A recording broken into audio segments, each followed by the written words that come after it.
대한민국 중심 채널 KBS 1라디오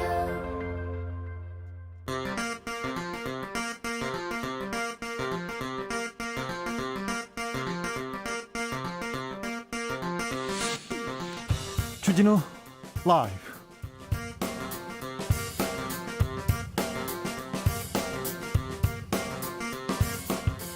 (2021년 1월 25일) 월요일입니다. 안녕하십니까, 주진우입니다. 김종철 정의당 대표가 소속 국회의원 성추행 사건으로 직위 해제됐습니다. 장혜영 의원과 식사 후에 부적절한 신체 접촉이 있었다고 인정하면서 사퇴 의사를 밝혔습니다. 고 박원순 서울시장의 성추행 의혹 사건에 대한 국가인권위원회의 조사 결과도 곧 발표될 예정입니다. 최근 정치권에서 연이어 발생하고 있는 성비위 사건의 근본적인 문제점과 대책, 신지혜 한국여성 정치 네트워크 대표와 짚어봅니다.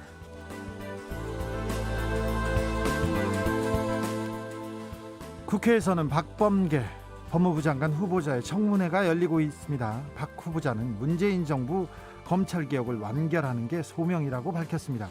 국민의힘은 어제 박 후보자에 대한 독자 검증에 나서면서 반드시 낙마시키겠다고 벼르고 있는데요. 청문회 분위기, 정치적 원의 시점에서 들여다보겠습니다. 이탄희 더불어민주당 의원이 국회의원 100여 명을 모아서 사법농단 판사에 대한 탄핵을 제안했습니다. 사법농단 판사 임성근, 이동근 판사에 대한 탄핵, 헌정사상 최초의 일인데요. 가능할까요? 기자들의 수다에서 김은지 기자와 이야기 나눠보겠습니다. 나비처럼 날아 벌처럼 쏜다. 여기는 주진우 라이브입니다.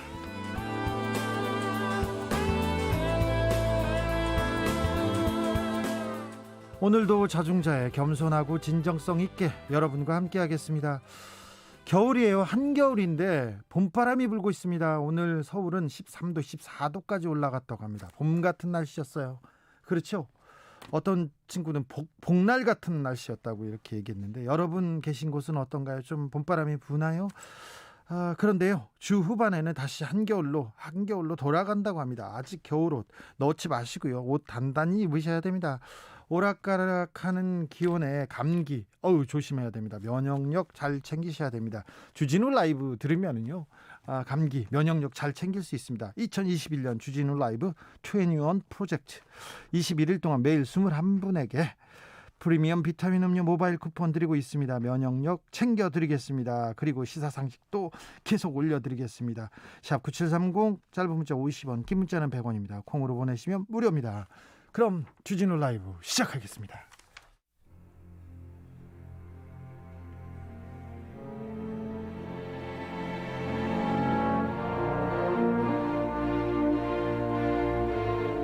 나의 일은 나보다 중요하다. 오직 진실과 정의만 생각한다.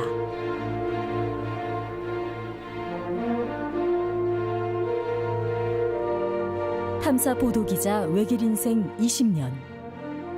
주진우 기자와 오늘도 함께 흔들림 없이.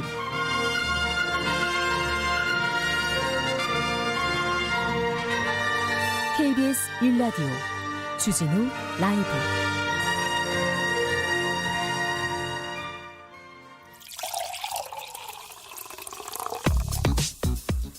진짜 중요한 뉴스만 쭉 뽑아냈습니다. 줄 라이브가 뽑은 오늘의 뉴스 주스.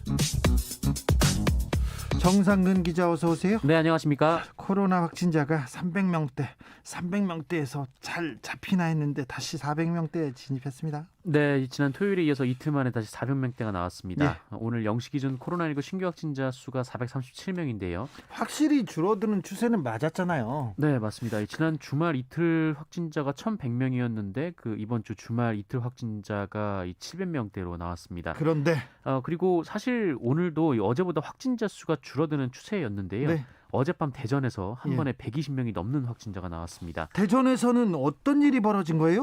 대전에서 확진자가 쏟아진 것은 기독교계 선교회가 운영하는 대전 비인가 교육시설에서 집단 감염이 벌어졌기 때문입니다. 아이고. 이 학교 학생 2명이 주말을 맞아서 전남 순천 그리고 경북 포항에 집에 갔는데 여기서 확진 판정을 받았습니다.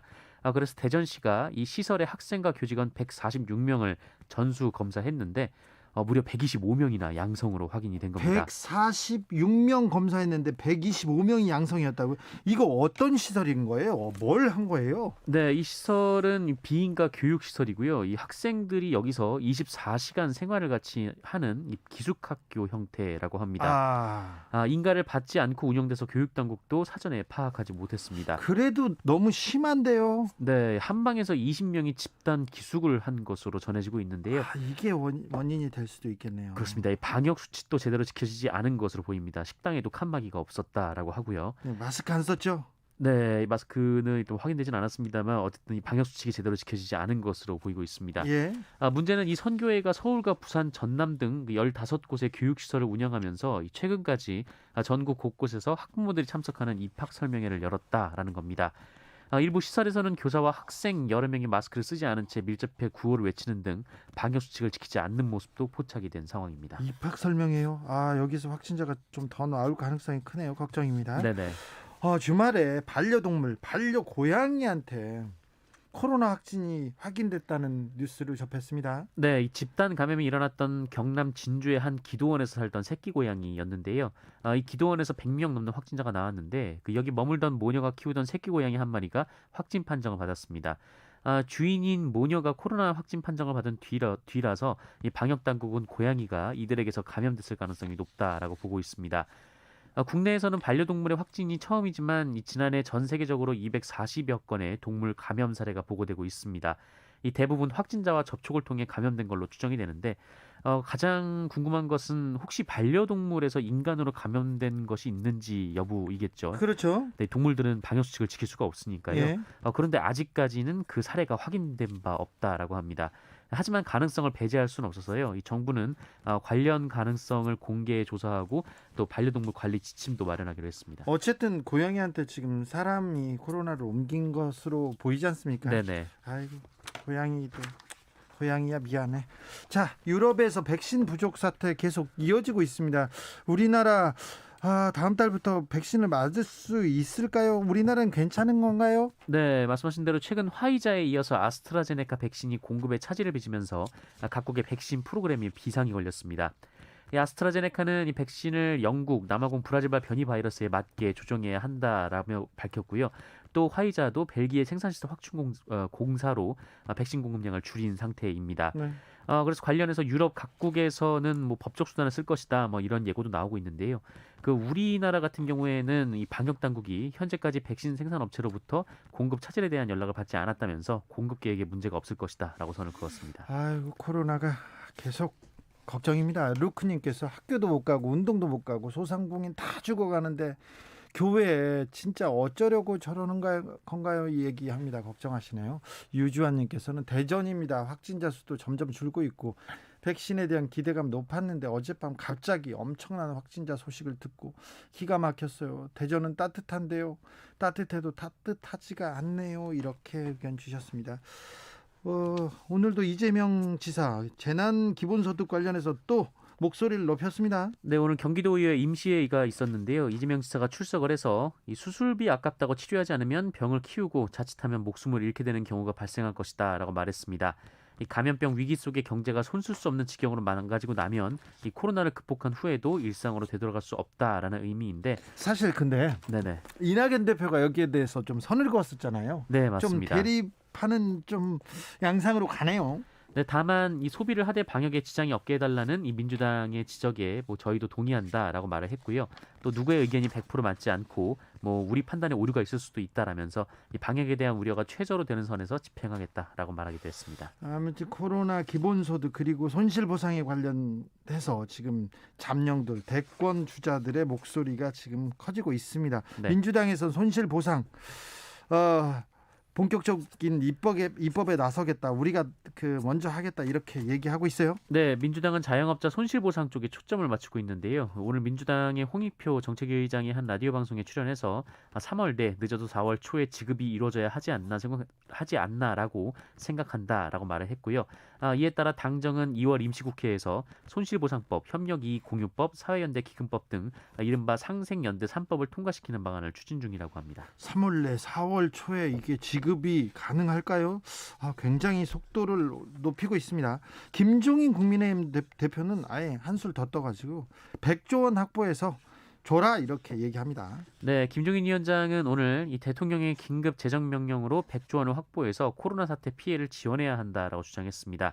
김종인 위원장은 소상공인 자영업자에 대한 손실 보전을 어떻게 해주냐를 갖고 여당 내에서 굉장히 복잡한 의견이 대두되고 있다라면서 당은 이미 3차 코로나 사태의 재정적 뒷받침을 하기 위한 예산 확보를 주장한 바 있는데 여당은 이제 와서 새로운 사태가 발생한 것처럼 기획재정부 부총리에게 자꾸 책임을 전가하는 모습이다라고 비판했습니다.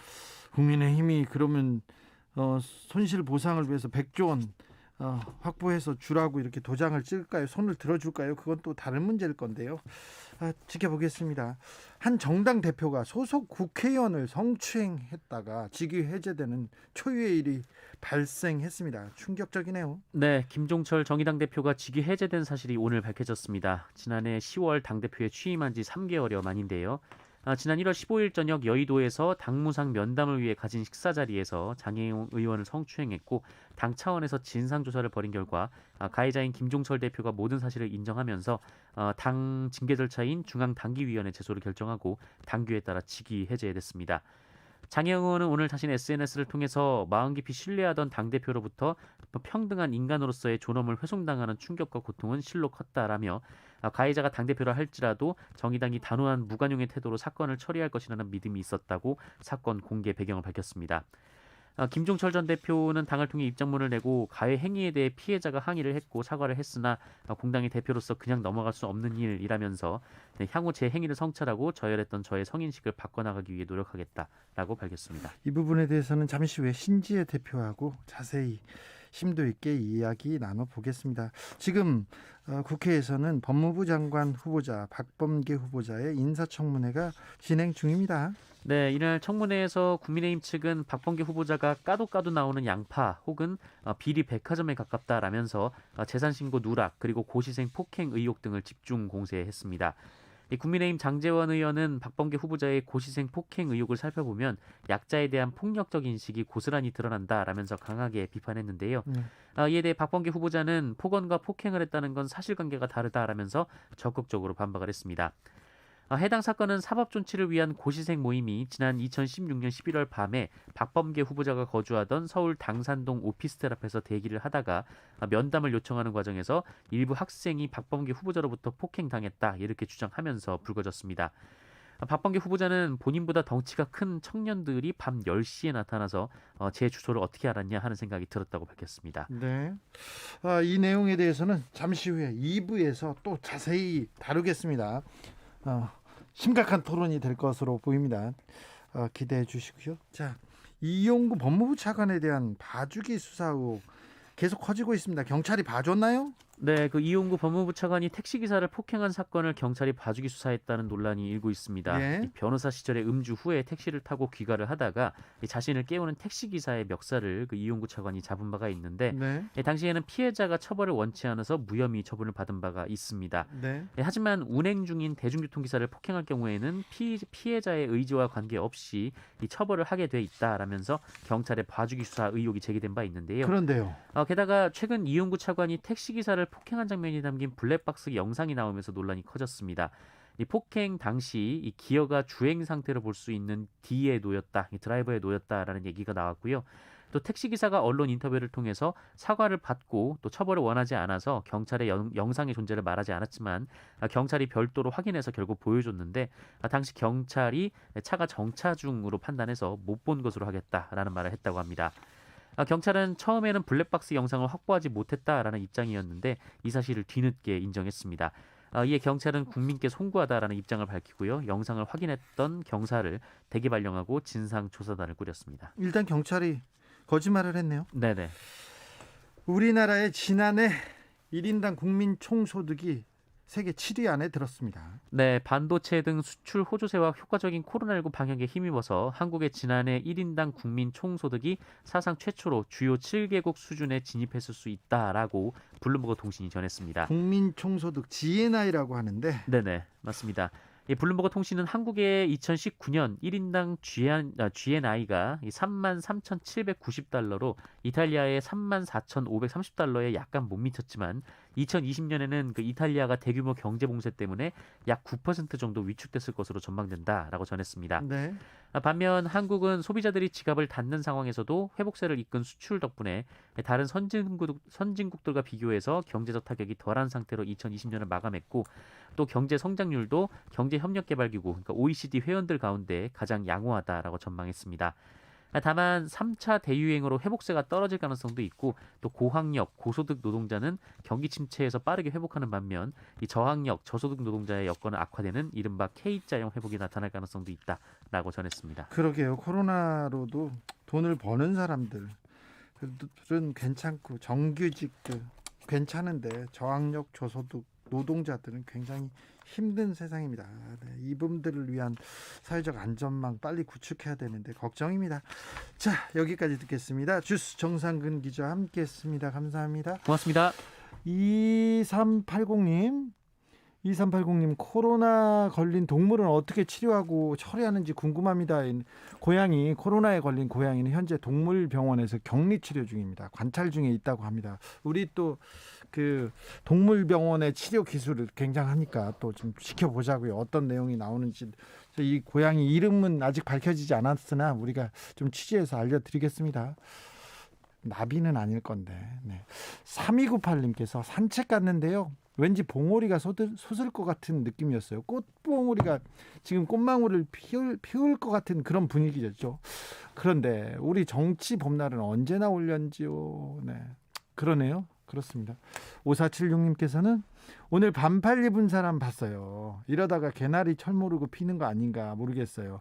그것도 기후 이상 때문인가요? 얘기하는데 오늘 평상시에는 평상시보다 한 10도 가량 높다고 하죠. 그리고 1월 평균 1월 기온 역사상 몇 번째로 높은 기온이라고 하는데 기후 이상 때문인 것 같아요. 이거 따뜻해서 좋긴 한데 이것도 좋아할 일만은 아닌 것 같습니다. 네, 기후가 습격하고 있습니다. 기후 위기에서 지금 이제 더 이상 머뭇거릴 시간이 없습니다. 0721님께서 경남 김해에서요. 퇴근길의 동반자 주진우 라이브의 봄 소식을 전합니다. 아, 네, 알겠습니다. 경남 김해에서 꽃이 핀 줄 알았는데 주진우 라이브 봄 소식이랍니다. 아이고 감사합니다. 9193님 오늘 들어온 월급이 바로 빠져나가서 제 통장에도 에너지가 필요해요. 제가 이거 잘합니다. 25일이 월급날인데요. 월급날 맨날 통장 잔고에 영원이어가지고요. 제가 몇 년 동안 10여 년 동안 영원이어가지고 이 월급날이 제일 싫었어요. 네. 제가 이해합니다. 에너지가 필요한데 힘내주십시오. 교통정보센터 다녀오겠습니다. 임초희 씨.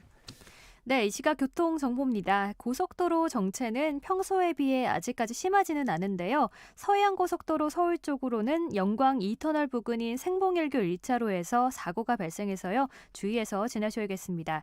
이후 정체는 발안에서 화성휴게소 부근과 매송부터 용담터널, 일찍 부근과 금천 사이에서 살펴지고요.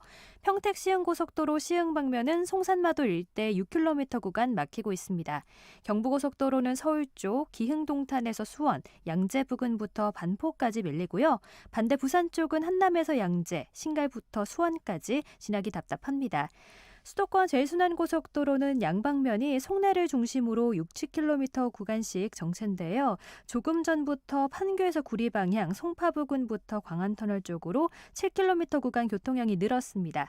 하남분기점 진입로에는 3차로를 막고 고장난 화물차가 서 있어서요. 차로 변경에 유의하셔야겠습니다. KBS 교통정보센터에서 임초희였습니다. 주진우 라이브.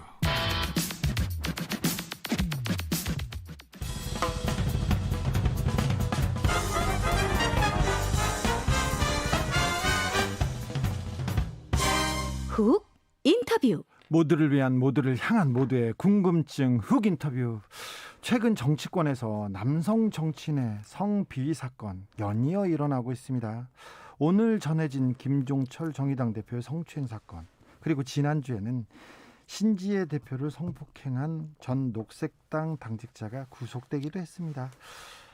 정치권 성비위 사건, 이게 무엇이 문제고 무엇을 어떻게 풀어야 되는지 좀 알아보겠습니다. 신지혜 한국여성정치네트워크 대표, 안녕하세요. 예, 안녕하세요, 기자님. 네, 고생 많으셨죠?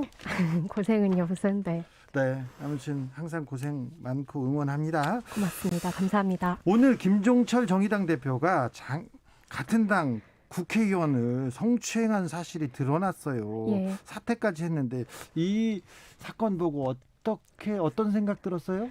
저는 아침에 기사 보고 너무 충격을 받아서 네. 밥이 안 넘어가더라고요. 아침밥이 안 넘어가더라고요. 네. 한국 사회의 정치계 성폭력이 계속해서 잇따라 발생하고 있지 않습니까? 네. 안희정, 우거돈, 박원순, 그리고 이번에 김종철 대표까지 네.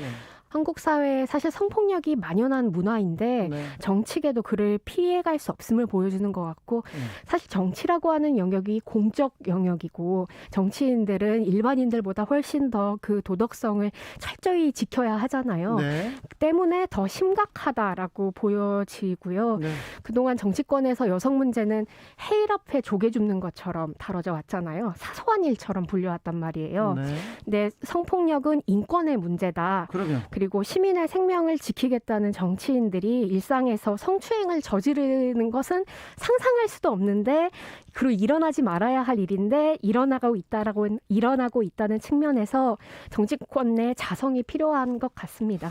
자, 깊은 성찰의 시간을 갖겠다, 정의당에서 이렇게 얘기했는데 네. 앞으로 정의당은 이 문제를 어떻게 풀어나가야 된다고 보십니까?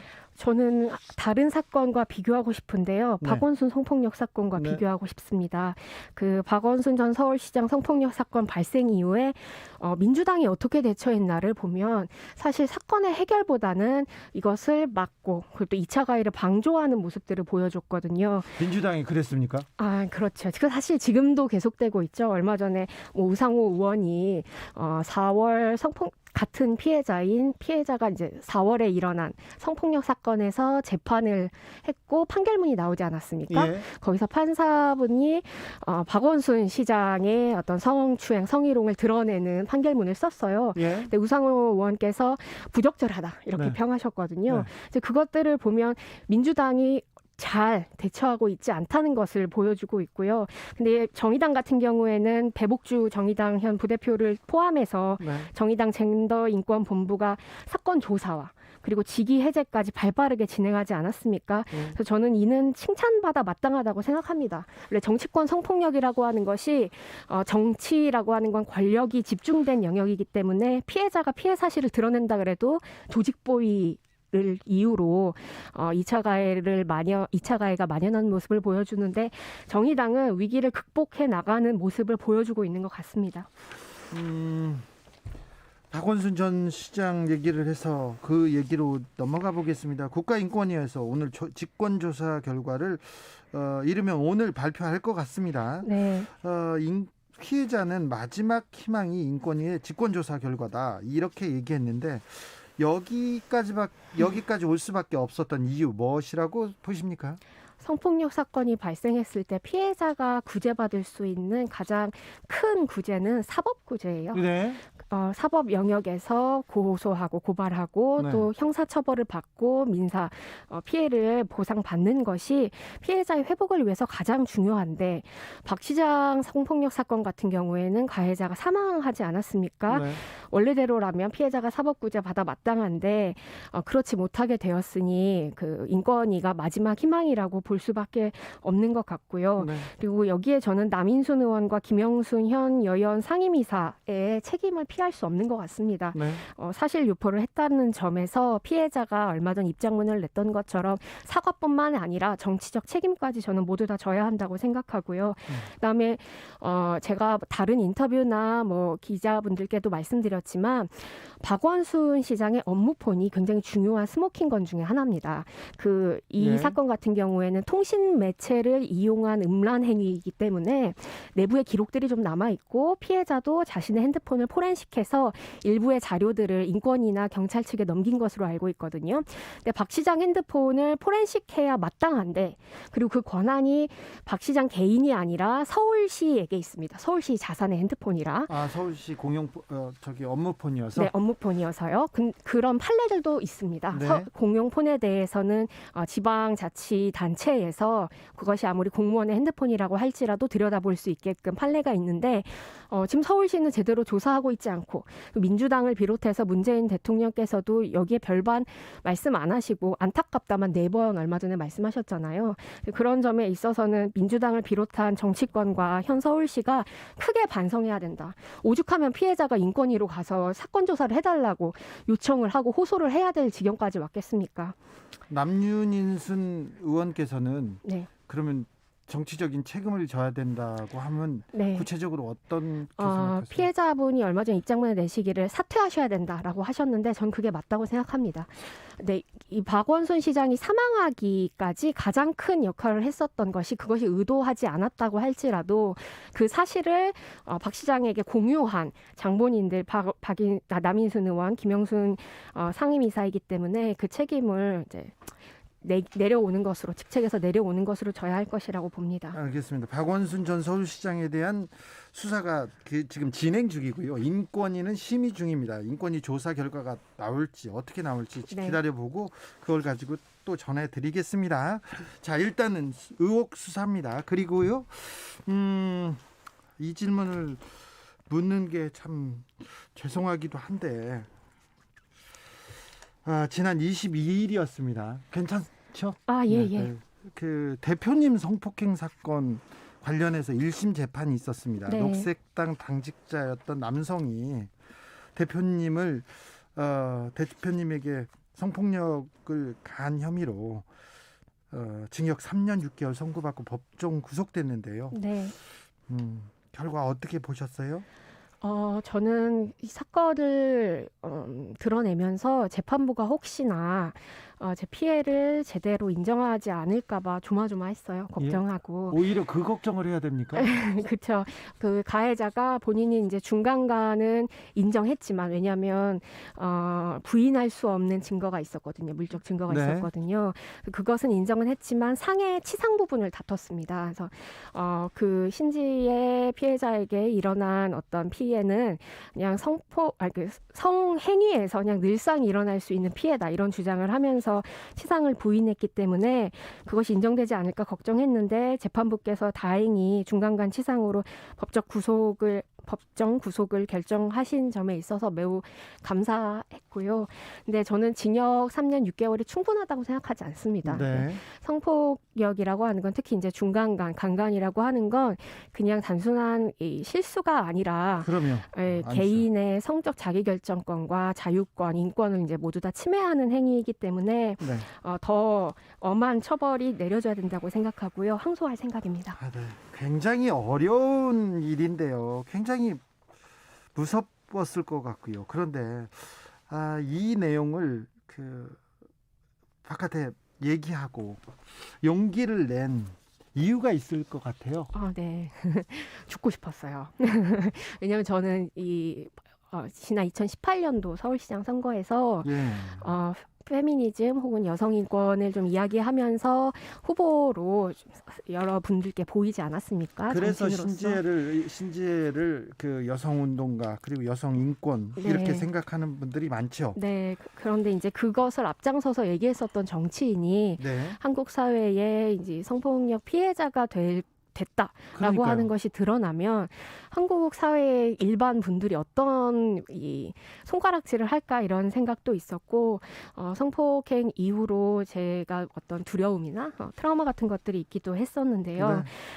직후에 당을 저는 탈당할 수밖에 없었어요. 왜냐하면 오늘 이 자리에서 다 말씀드리기는 어렵겠지만 그 성폭행이 있을 수 있었던 맥락에는 당시 위성정당 사태가 있었거든요. 당 내의 위성정당 사태의 흐름과 어떤 저는 그것을 반대하는 입장에서 정치적 입지가 좁아진 그 상황을 이용해서 가해자가 성폭행을 저지른 것인데 그것들을 지지자분들께 제대로 설명해야 제가 탈당하는 이유를 말씀드릴 수 있지 않을까 해서 용기를 좀 냈고요. 그리고 저는 피해자가 움츠려 있고 숨어 있어야 할 존재가 아니라고 생각합니다. 그러니까 예를 들면 그냥 일상에서 내가 길을 가다가 주먹을 맞으면 나 주먹 맞은 사람이에요. 뭐 맞았어요. 이렇게 드러내는 걸 껄끄러워하지 않잖아요. 폭행에 대해서는 그런데 그게 성문제나 성추행이나 성폭행일 경우는 선뜻 말하기가 굉장히 그쵸. 어려운 게 그쵸. 우리 사회의 현실 그쵸. 아닙니까? 왜냐하면 피해자한테 계속 이제 주홍글씨, 낙인을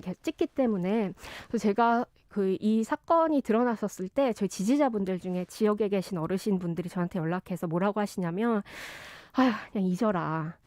원래 여자들은 그런 거 다 당하고 그냥 다 마음에 묻고 산다. 근데 요새는 그런 게 큰 흠결도 아니다. 이런 말씀을 하시더라고요.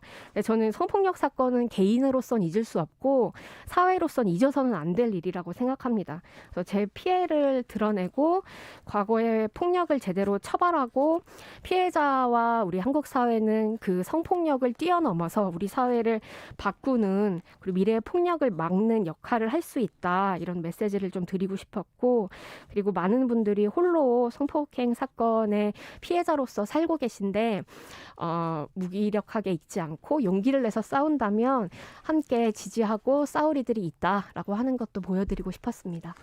아유, 피해자의 이름은 이렇게 크게 나오는데 가해자 이름은 안 나옵니다. 그리고 또 가해자 주변에서 또 2차 가해 굉장히 고통이 컸을 것 같아요. 네, 저도 그랬고 아직도 지금까지도 2차 가해가 이제 내부 조직 안에서 나오고 있는데 어쩔 수 없죠. 그 고통이 피할 수 없다면 저는 바꿔 나가야 하는 것이 또 저의 인간으로서의 소명인 것 같고 정치인으로서의 소명인 것 같습니다. 어쩔 수 없다고 해서 더 마음이 아픈데요. 근데 정치권이나 언론에서 좀 2차 가해를 조금 바라보는 시선이 좀 바뀌거나 생각이 좀 바뀌면 좀 달라질 텐데요. 네. 어떻게 바뀌어야 됩니까? 자, 2차 가해 성범죄 사건을 대할 때 중요한 점이 뭡니까? 예전에 혹시 권인숙 의원이 부천 경찰서에서 그 문기동 경장에게 받은 성고문 피해 드러났었던 네. 사건 기억하시나요? 네네. 그때 당시에 조선일보가 뭐라 그랬냐면 피해자의 성모욕, 성고문이란 단어도 안 쓰고 성모욕 주장은 혁명과 폭력을 속성으로 하는 급진 세력의 투쟁 전략 전술에서 살펴볼 때 그 진위가 더욱 분명하게 판명된다. 이런 기사를 작성한 바 있어요. 몸을 가지고 혁명의 도구로 썼다 이렇게 얘기했죠. 네, 맞습니다. 그래서 정치적 목적을 가지고 피해자가 저렇게 이야기하는 것이다 라고 네. 말했었죠. 네. 근데 세월이 바뀌고 여야가 바뀌었음에도 불구하고 피해자를 향한 그런 의심은 계속됩니다. 안희정 때도 그랬고 오거돈 때도 그랬고 피해자가 저 피해를 드러내는데 어떤 정치적 의도가 있는 거 아니야? 라고 생각하시는데 저는 한 번쯤 그러면 그 의심을 하는 분들께 이렇게 묻고 싶어요. 한 번쯤 피해자의 삶에 대해서 상상해 보신 적 있는가? 그 분들이 느꼈을 고통, 그 사람들이 원래 인간으로서 가지고 있었을 꿈, 사회에 대한 자기 삶에 대한 열망 이런 것들을 생각해 보신 적 있는가? 그렇다면 피해자를 그렇게 그냥 어떤 게임의 말처럼 어떤 도구처럼 생각할 수 없거든요. 그래서 저는 피해자가 살아있는 인간이라고 하는 것을 현재 언론과 정치권이 다시 인식해서 피해자에 대해 공감하며 사건을 해석해야 된다고 생각합니다. 네. 여성단체에서는 국민의힘 성비위 사건에 대해서는 좀 선택적으로 침묵한다. 언론이 지금 최근에 벌어진 일도 다루지 않는다. 이렇게 주장합니다. 네, 몇 년 전에 박이태 전 국회의장의 골프캐디 성추행 사건 일었을 때 새누리당 쪽에서도 똑같이 얘기했어요. 똑같이 비판했어요.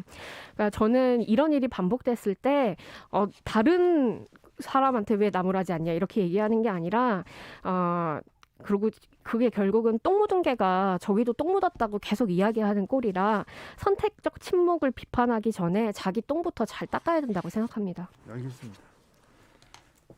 똥 말고 오물 그런 식으로. 아, 네. 자, 정치권에서 계속해서 이렇게 성범죄가 일어나는데 좀 문제가 있는 거죠? 문제가 크죠. 예. 그리고 저라면 네. 제가 만약에 김종철 대표였다면 저는 감히 그런 생각도 못했을 것 같아요. 그 바로 직전에 그 박원순 사건 있죠. 오거돈 사건 있죠. 안희정 사건 있죠. 그러면 더욱더 몸을 사리고 혹시나 모를 일에 대비를 해야 되는데 당 대표로서 자당의 국회의원에게 감히 그럴 수 있다는 건 그거는 성인지 감수성이 없다는 걸 떠나서 두려움조차 없다는 거잖아요. 그러니까 우리 사회가 얼마나 성폭력 사건에 미온적으로 대처해왔으면 그런 자신감을 갖고 이런 일을 행할 수 있겠어요. 그래서 저는 성폭력 범죄, 특히나 정치계에서 있는 성폭력에 단호하게 대처하는 모습을 보여주는 거. 그래서 감히 그럴 수 없도록 우리 시민과 국민이 계속해서 감시하고 견제하는 것들이 필요하다고 생각합니다. 어떤 분은 이게 무슨 성폭력이야, 이게 성인지 감수성에 대한 자체 인식이 없는 분들이 많아요. 재발 방지를 위해서는 어떤 대책을 세워야 됩니까? 그렇게 이 인식의 변화가 필요하고 특히 근데 저는 일반인 분들보다 오히려 고위직 공무원들을 대상으로 한 성인지 교육들이 필요하다고 생각합니다. 예. 검찰도 그렇고 경찰도 그렇고 국회의원들도 그렇고 오히려 더 평균 기준보다 높은 성인지 감성을 갖고 있어야 되는데 그렇지 못한 게 문제라고 생각하고요. 그리고 IPU나 UN 우먼 같은 차원에서 여성에 대한 정치권 내 성폭력을 막기 위해 계속해서 실태조사하고 기준을 만들고 매뉴얼들을 만들거든요. 근데 한국은 그렇지 못하고 있어요. 그래서 현 정당, 의회, 성관위, 시민단체가 관련한 실태조사, 사례 같은 것들을 받아들여서 자당에 과거에 이런 일이 있었는지 앞으로 이것들을 막기 위해서 어떤 일들을 취해야 할 것인지 매뉴얼화 시켜야 된다고 생각하고요. 그리고 지금 있는 그 성폭력 사건에 대해서 가해자에 대한 원스트라이크 원아웃 제도, 그러니까 무관용을 제대로 실천해야 된다고 봅니다. 이주윤님께서 드러내고 싸워야 고쳐진다. 오프라 윈프리를 기억하라, 이렇게 얘기했습니다. 젠더 권력을 스스로 알아차리지 못하는 이상 사건들은 계속 일어날 것입니다. 1157님도 따끔하게 지적했습니다. 한국 여성 정치 네트워크 대표세요? 네. 자, 한국 여성 정치 네트워크에서는 이 성범죄, 정치권의 성범죄에 대해서 어떻게 계속 활동을 하시겠습니까? 정의당 이 김종철 당대표 문제는 어떻게 처리하시려고 계획하고 계십니까? 일단 정의당 내부에서 이 직위 해제까지 제대로 이행을 했기 때문에 네. 앞으로 내부에서 있을 2차 가해 혹은 장혜영 그 의원님께 대한 어떤 그 보복 조치 같은 것들이 일어나지 않도록 감시해야 되겠고요. 저희 단체는 박원순 성폭력 사건 직후에 만들어졌습니다. 그래서 정치계 성폭력을 이대로 둬서는 안 된다, 이런 마음으로 만들어졌거든요. 그래서 현재 국민감사 청구 같은 것들도 진행 중이기 때문에 정치가 바뀔 수 있는데 시민사회 단체로서 최대한의 역할을 하려고 하고요. 그다음에 얼마 전에 미투 선거 시국회의도 진행했습니다. 그 2030 특히 여성 활동가들을 좀 중심으로 우리 지금 시국이 말이 아니다. 이 공감대를 만들어서 시국회의를 진행하고 그리고 그 현 정치권을 바꾸기 위해 적극 개입할 것을 뜻을 모았어요. 멀리 보면 제도와 인식 개선이지만 가까이서 보면 당장 4월 선거를 어떻게 할 것인가. 아까 말씀드렸던 우상호 의원 같은 인물이 박 시장 성폭력 사건 이후에 서울시장 후보로서 나오는 이 현실이 말이 되는가라는 질문을 바탕으로 정치의 새 판을 깔기를 기대하는 페미니스트 운동가들과 그다음에 새로운 민주주의 정치를 선보이려고 하는 민주주의자들의 연대로 선거에 적극 개입하려고 합니다. 아니, 박 시장 그의 보궐선거에 대해서 예. 우상호 남성 후보가 나오면 안 되는 건가요? 아니죠. 남성 의원도 나올 수 있죠. 네. 그리고 저는 여성이라고 하는 것도 단순히 생물학적 여성이 아니라고 생각합니다. 그러니까 예를 들면 김용균 씨 사망 이후에 네. 내가 김용균이다라고 하는 지지 발언이 많았잖아요. 예. 공감과. 예. 근데 그때 저도 제가 김용균이라고 생각했어요. 예. 왜냐하면 저 또한 노동자이고 저 또한 일하다가 죽고 싶지 않거든요. 예. 그렇게 성별과 어떤 정체성을 뛰어넘어서 시민들 그다음에 약자들 간의 연대가 필요하다고 생각하고 내가 여성이다라고 이야기하는 것은 생물학적으로 나뉘는 것이 아니라 어떻게 지금 있는 성폭력과 성차별에 대응할 수 있는가 그리고 이게 심각하게 문제가 있다라고 하는 사람들의 연대로 만들어질 수 있다고 생각하고요. 네. 주진우 기자님께서도 여성입니다. 그리고 이걸 보고 성폭력 진짜 문제구나 생각하는 모든 분들이 다 여성이에요. 그리고 연대할 수 있는 시민들이고요. 네, 연대해야죠. 네. 무서웠어요. 제 이름 불러가지고. 자, 한국 여성 정치 네트워크에서 논평을 냈습니다. 지위와 세대를 막론하고 인권 의식이 결여된 자에 의해서 피해자가 될 수 있다. 문제는 가해자의 인식과 가해자에게 변명의 논리를 제공하고 있는 사회적 인식이라고 이렇게 지정했습니다. 자, 우리 사회는 앞으로 어떻게 변해야 할까요? 어떻게 변화시킬까요?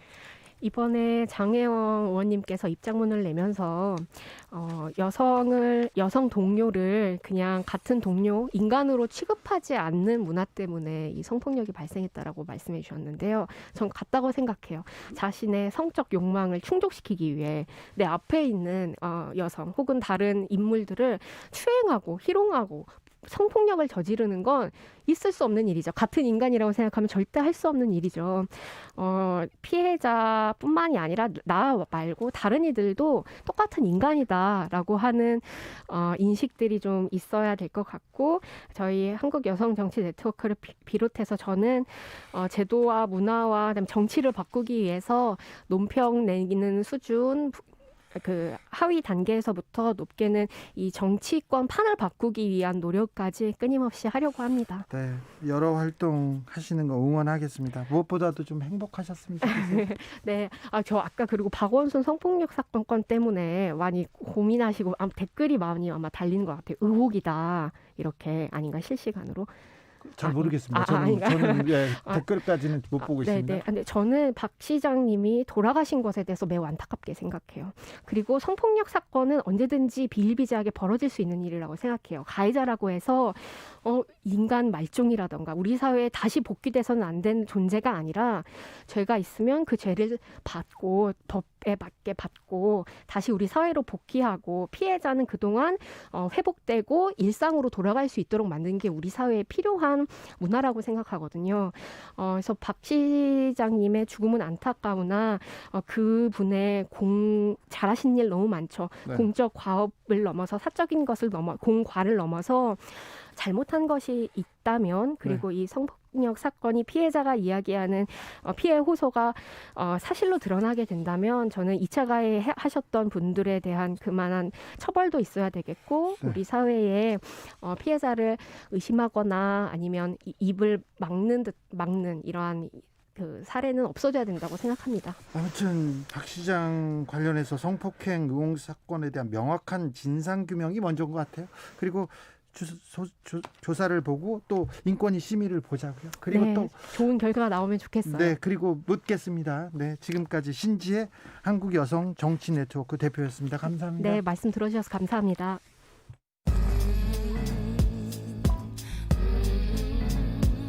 나비처럼 날아 벌처럼 쏜다. 주진우 라이브.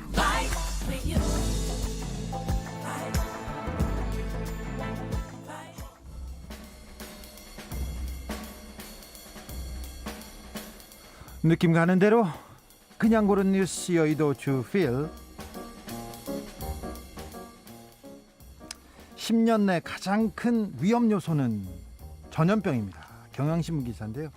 세계 경영 포럼에서 2021년 글로벌 리스크 보고서를 만들었습니다. 그래서 앞으로 10년 안에 전 세계적으로 가장 큰 영향을 미칠 위험 요소가 뭐냐 이렇게 했더니 1위가 딱 전염병입니다. 코로나 팬데믹 때문에 그렇겠죠.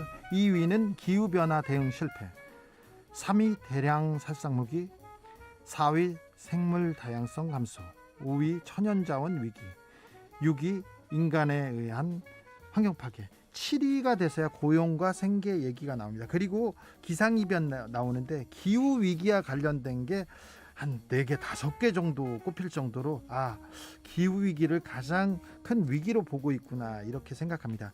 발생 가능한 10년 안에 발생 가능한 가장 큰 위험 요소는 뭐냐 이렇게 했더니 단연 기상이변, 그리고 두 번째로는 기후변화 대응 실패가 올라왔습니다. 그러니까 전염병 그리고 기후위기가 우리 인류를 가장 위협하고 있다, 이런 내용의 보고서였습니다.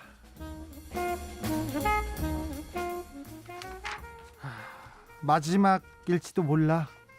코로나 감염 커플 중환자실에서 결혼식, 2대1 기사인데요. 영국에서 코로나에 감염된 한 커플이 입원했어요, 둘이. 그런데 의료진이 이게 마지막 기회일지도 모른다는 얘기를 했습니다. 누가 죽을지도 모른다고. 그래서 병원 중환자실에서 결혼식을 올렸습니다. 실제 이 커플은 6월에 결혼을 앞두고 있었는데요. 둘 다 코로나 양성 반응이 나왔는데 구급차에 실려서 병원에 왔는데 남자 예비 신랑 오브라이언의 상태가 급격히 악화돼서 중환자실로 갔습니다. 결국 결혼식은 중환자실에서 각자 산소호흡기를 쓴 채로 치러졌고요. 결혼식을 결심한 지 불과 4시간 만에 이루어진 겁니다. 그게 다였어요. 산소호흡기를 꽂고 그냥 첫밤을 보냈는데요. 다행히 오브라이언의 상태가 호전됐고요. 며칠 뒤 이 신혼부부는 남편과 아내로서 첫 입맞춤을 할 수 있었다고 합니다. 코로나가 이 결혼도 이렇게 바꿔놓습니다. 병원 앞에서 엿새간 기다렸다 주인 퇴원에 팔짝팔짝 뛴 반려견, 중앙일보 기사인데요. 터키에서 있었던 일입니다. 터키에서 지난 14일에 주인이 코로나에 걸려가지고 구급차 타고 이렇게 병원에 이송됐어요. 코로나인지 병명에 대해서는 정확하진 않습니다. 그런데 반려견 본쿡입니다. 이름은 본쿡인데 구급차를 따라가서 병원 앞까지 갔어요. 그래서 앞에서 서 있다가 그 강아지를 본 직원들이 가족한테 전화를 했어요. 이 본쿡 데려가라 이렇게 해서 집으로 데려갔는데 이 강아지가 다시 집에서 탈출해서 병원 앞에서 기다리고 있는 거예요. 병원 앞에서 문이 열려도 들어가지도 않고 고개만 살짝 내밀고 그냥 기다리고 있어요. 아이고, 본쿡의 주인이 나올 때까지 병원에서 간호사 직원들이 먹이를 챙겨줬고요. 결국 본쿡의 주인이 6일간 입원하고 퇴원했습니다. 그래서 팔짝팔짝 튀다가 주인하고 만나서 퇴원을 같이 했다고 합니다. 참, 입원한 주인을 기다리기 위해서 6일간 병원 앞을 지킨 터키의 강아지 이야기였습니다. 본쿡 참 사람보다 나아요. 제 친구 정우 아버지가 항상 술 먹고 들어오시면 저하고 정우한테 얘기했어요. 개만도 못하다고 우리한테. 네, 그렇습니다. 러시아에서 번지는 나발리 석방 시위.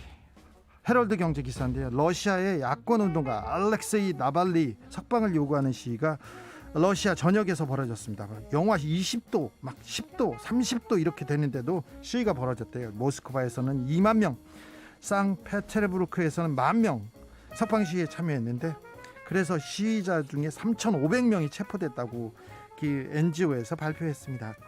나발리는 지난해 8월에 러시아 비행기를 타고 가는데 독극물 증세로 쓰러졌어요. 그래서 독일 병원에서 치료받고 지난 17일 러시아에 돌아왔으나 바로 체포돼서 어디에 감금됐죠. 미국에서 나발리 석방 시위를 보고 지지자들 체포한 것을 비판하고 나섰습니다. 그랬더니 러시아에서는 이거는 내정 간섭이다 이렇게 하고 있는데, 나발리 문제가 미국과 러시아 문제를 푼 좀 중요한 키가 될 수 있을 것 같아요. 그래서 러시아에도 민주주의의 바람이 불기를, 좀 봄바람 대신 바람이 불기를 기원해 봅니다. 닭, 오리 2천만 마리 살처분, 치킨값 괜찮을까? 연합뉴스 기사입니다. 고병원성 조류 인플루엔자 AI가 4개월째 전국을 휘젓고 있습니다. 그래서 닭과 오리 사육농가 피해를 키우고 있습니다. 그래서 2천만 마리예요. 2천마리가 아니라 2천만 마리를 자식 같은 가축 닭과 오리를 생매장합니다. 그래서 이 가축 2천만 마리를 땅에다 묻는데 제목에 치킨값 괜찮을까 합니다. 이 생매장 하는데 닭값 얘기해야 되는지 참 좀 기사가 인간적인 게 아니라 좀 가축적인 것 같아요. 네, 가축적입니다. 네, 치킨값 괜찮을까? 안 괜찮다 나는.